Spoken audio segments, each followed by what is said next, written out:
نحمده ونصلي على رسوله الكريم أما بعد فأعوذ بالله من الشيطان الرجيم بسم الله الرحمن الرحيم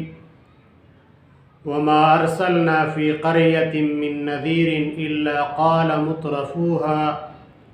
إنا بما أرسلتم به كافرون صدق اللہ العظیم۔ میرے محترم دوستوں اور بھائیوں،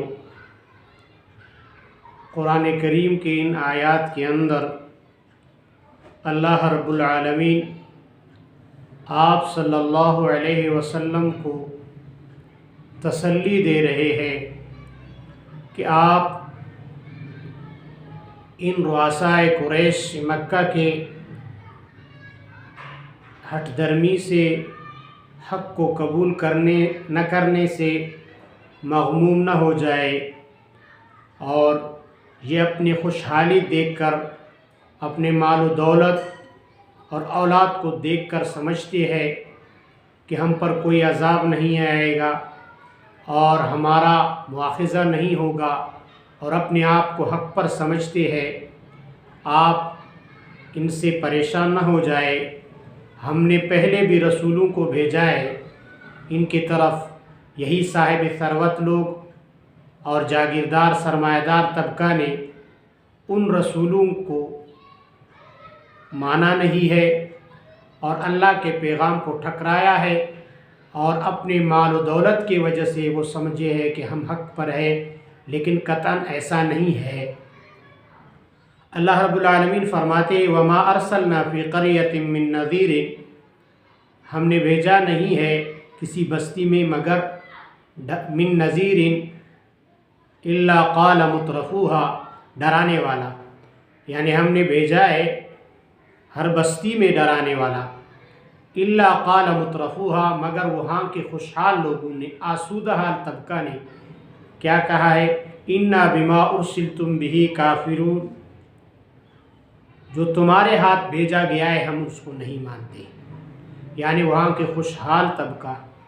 اور سرمایہ دار جاگیردار طبقہ نے حق کو قبول نہیں کیا ہے۔ اور پھر فرماتے وقالوا نحن اکثر اموالا واولادا وما نحن بمعذبین، اور انہوں نے کہا ہم زیادہ ہے مال اور اولاد کے اعتبار سے، ہمیں عذاب نہیں دیا جائے گا۔ وہ سمجھتے تھے کہ ہم سے اللہ راضی ہے، دنیا میں ہمیں مال و دولت دیا ہے، آخرت میں ہم کو عذاب بھی نہیں ملے گا، لیکن قطعاً ایسا نہیں۔ دنیا میں مال و دولت اولاد کا ہونا اس چیز کی دلیل نہیں کہ آپ حق پر ہے، بلکہ دنیا کے اندر اللہ تعالی حکمتاً کسی کو مال و دولت اور اولاد سے نوازتا ہے، کسی کو نہیں، اور ان حکمتوں سے وہ خود باخبر ہے۔ کس حکمت کے تحت وہ کر رہا ہے اس میں وہ قادر مطلق ہے، اور اس کی شایان شان اور اس کی لائق ہے۔ لہٰذا ان کا یہ کہنا یہ ان کے حق پر ہونے کی دلیل نہیں۔ آگے فرماتے قل ان ربی یبسط الرزق لمن یشاء ویقدر، آپ صلی اللہ علیہ وسلم سے اللہ تعالیٰ فرماتے کہہ دیجئے میرا رب، بے شک میرا رب جس کو چاہے کشادہ، جس کی رزق چاہے کشادہ کرے، لمن یشاء جس کے لیے چاہے، ویقدر اور جس کے لیے چاہے حکمت کے تحت تنگ کر دے، ولکن اکثر الناس لا یعلمون، لیکن اکثر لوگ اس بات کو جانتے نہیں ہیں۔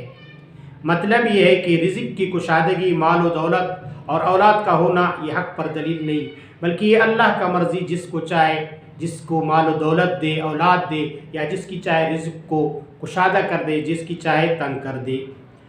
وما اموالکم ولا اولادکم باللتی تقربکم عندنا زلفیٰ، یہ تمہارے مال اور اولاد تم کو ہمارے نزدیک نہیں کر سکتے درجے کے اعتبار سے، یعنی تمہارا مرتبہ بلند نہیں کر سکتے ہمارے ہاں یہ مال و دولت کا ہونا، الا من آمن وعمل صالحا، ہاں مگر جس نے ایمان لایا اور نیک عمل کیا۔ حدیث میں نبی صلی اللہ علیہ وسلم فرماتے ہیں ان اللہ لا ينظر الى صورکم واموالکم ولكن ينظر الى قلوبکم واعمالکم، اللہ تعالیٰ تمہارے صورتوں اور اعمال کو نہیں دیکھتا بلکہ تمہارے دل اور اعمال کو دیکھتا ہے۔ تو مطلب یہ ہے کہ جنہوں نے نیک عمل کیے اور اللہ پر ایمان لایا وہ قابل قبول ہوں گے، لیکن مال و دولت کے گھمنڈ میں یا اولاد کی کثرت کے گھمنڈ میں کوئی حق پر نہیں ہو سکتا۔ اور جنہوں نے نیک ایمان لایا اور نیک عمل کیا فَأُولَٰئِكَ لَهُمْ جَزَاءُ الضِّعْفِ بِمَا عَمِلُوا، تو ان کو دگنا دیا جائے گا بدلہ جو انہوں نے عمل کیا ہے۔ وَهُمْ فِي الْغُرُفَاتِ آمِنُونَ، اور وہ بالا خانوں میں اطمینان سے رہیں گے۔ وَالَّذِينَ يَسْعَوْنَ فِي آيَاتِنَا مُعَاجِزِينَ، اور جو لوگ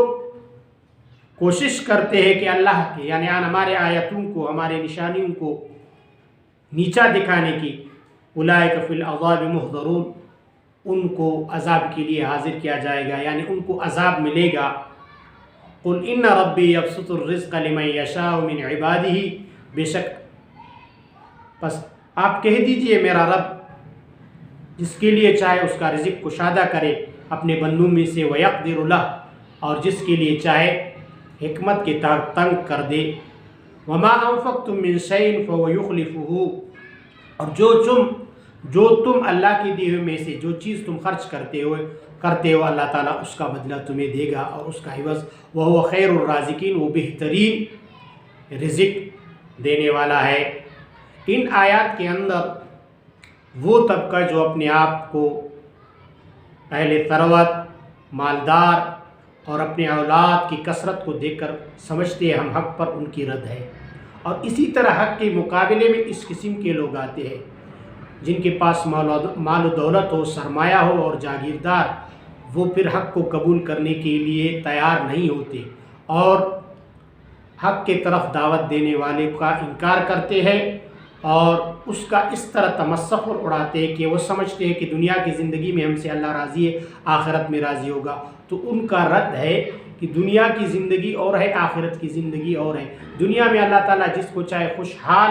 رکھے کسی حکمت کے تحت، جس کے حال کو خستہ حال رکھے، تنگی میں رکھے اس کی زندگی کو، یہ اللہ کی حکمت ہے۔ یہ اس پر دلیل نہیں ہے کسی کا حق پر ہونے کے لیے، بلکہ یہ دنیا یہ دار الامتحان ہے، لیکن دار الجزا آخرت ہے۔ تو آخرت کے لیے دین اسلام کو قبول کرنا پڑے گا، حق کو قبول کرنا پڑے گا، اور یہ نہیں کہ دنیا کی خوشحالی کو دیکھ کر حق کو بھولنا چاہیے اور حق سے انکار کرنا چاہیے، ایسا قطعاً نہیں ہونا چاہیے۔ اللہ تعالی ہمیں حق اور دین اسلام کو قبول کرنے کی توفیق عطا فرمائے اور اس پر چلنے کی توفیق عطا فرمائے۔ وآخر دعوانا ان الحمد للہ رب العالمین۔